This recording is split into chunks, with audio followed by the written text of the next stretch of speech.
So we're finding out that this crypto narrative was a complete lie. And Eleanor Tourette, shout out to her. We've had her on the channel. She does a phenomenal job with investigating things as it relates to crypto in the industry. Came across this tweet, had to make a video just in case you hadn't seen it yet. And I wanted to give you guys my 2 cents. And this is one of the things terribly wrong with how people see and look at cryptocurrency in the United States. And what I'm really talking about is the higher ups, the people who make the big decisions. You know, we've heard the narratives before. Crypto is only used for malicious activities, and there's more money laundering in crypto than anything else, which that's a lie. There's more money laundering with cash than crypto. Crypto's only used to launder money. Crypto is blah, blah, blah, blah, blah. Well, this narrative came out recently, and now it's being debunked.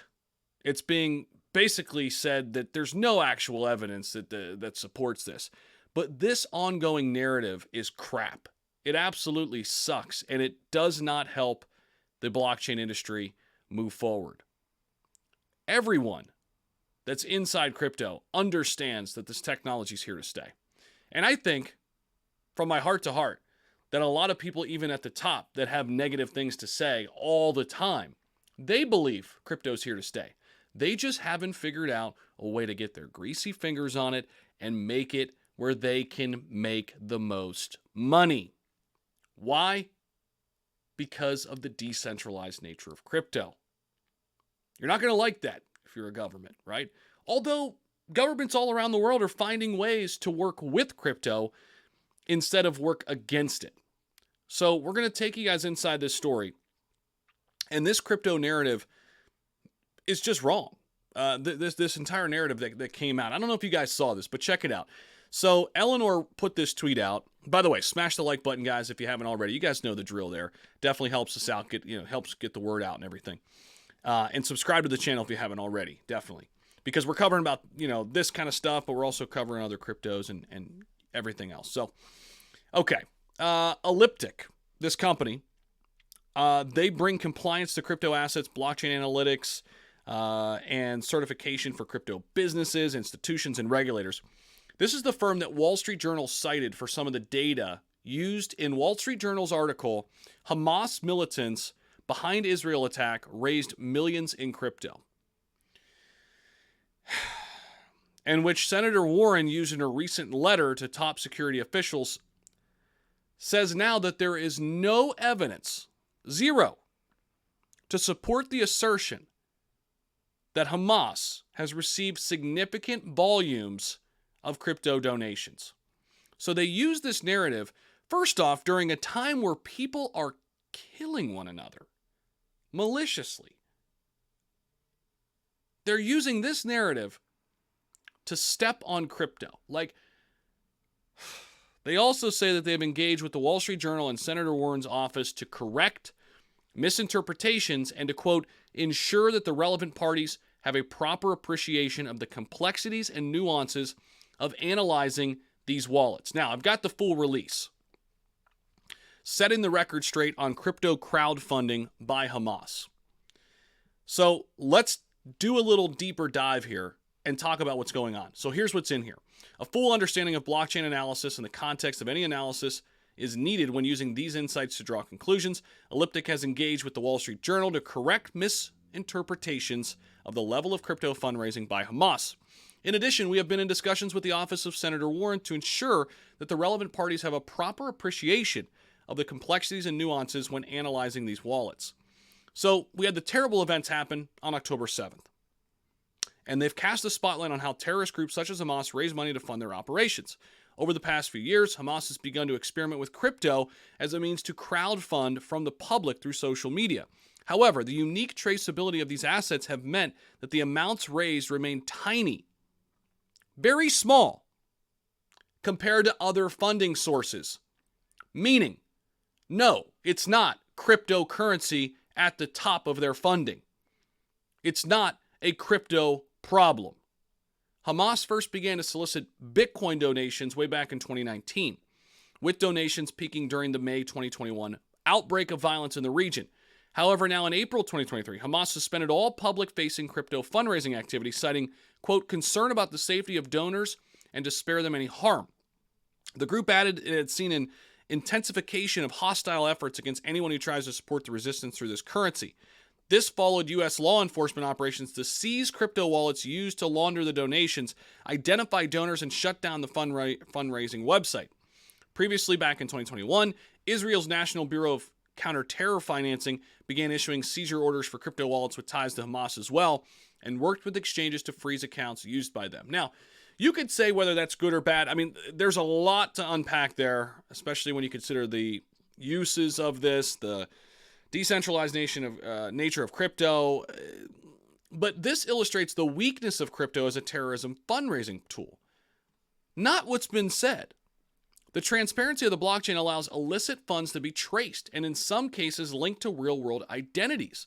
In addition, users of crypto typically make use of centralized services such as exchange or stablecoins.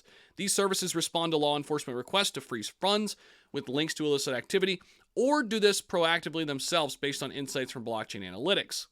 Since the Hamas attacks on October 7th, the most prominent public crypto fundraising campaign has been operated by Gaza Now, a pro-Hamas news organization. Only $21,000 in crypto has been donated, though, since October 7th. Thanks to the efforts of the crypto businesses and researchers, much of this has been frozen, which is, in my opinion, a good thing. There's differing opinions, I understand that. Preventing Gaza Now from being able to use these funds. Good. On October 9th, Gaza Now sent around 2,000 of the donated crypto to an exchange, presumably to cash out, where it was promptly frozen there. In addition, around 9,000 in stablecoin donations were frozen by Tether, the stablecoin's issuer. In contrast, crypto fundraising for humanitarian causes in Israel is flourishing. For example, Crypto Aid Israel had received over 185,000 in crypto donations by October 19th to support those impacted by the attacks.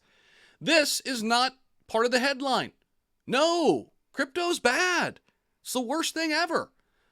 Over the past couple weeks, politicians and journalists have portrayed public crypto fundraising as a significant source of funds for Hamas and other terrorist groups, but the data simply does not support it.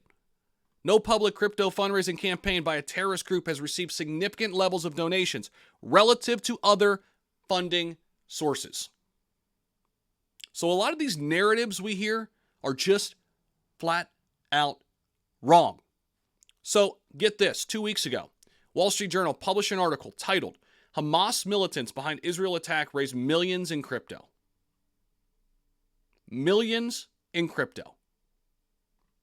In an October 17th letter, 8 days ago, to the White House and U.S. Department of Treasury, over 100 U.S. lawmakers cited that report when stating that in months leading up to the brutal and horrific October 7th attack on Israel, Hamas and Palestinian Islamic Jihad raised millions of dollars in crypto, evading U.S. sanctions and funding their operations. Indeed, between August 2021 and this past June, these two groups raised over $130 million in crypto.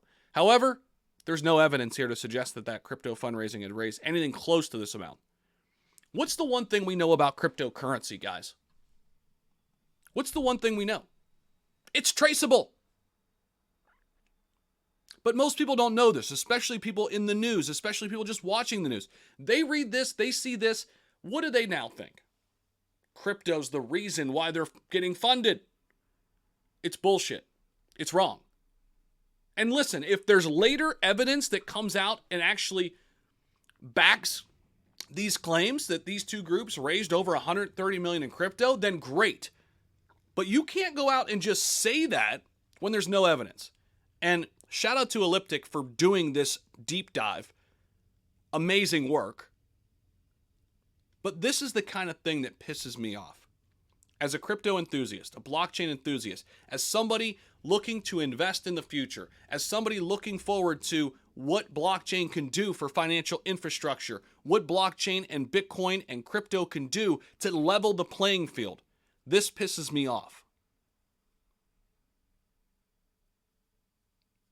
I'll leave the entire link to the article. There is more here. I'm not going to go on and on and on, but this was the crux of it. I'll leave the link down below if you want to check it out, read through it yourself, and get more of the finer details that Elliptic had put out here. I'll leave that down below. So thanks again to Eleanor for putting the tweet out, Elliptic for doing the work. Hopefully this video found you well. We got some work to do. That's for sure. But we'll be here no matter what, talking about it and bringing you up to speed on all the news. Appreciate you guys. See you in the next video. Peace.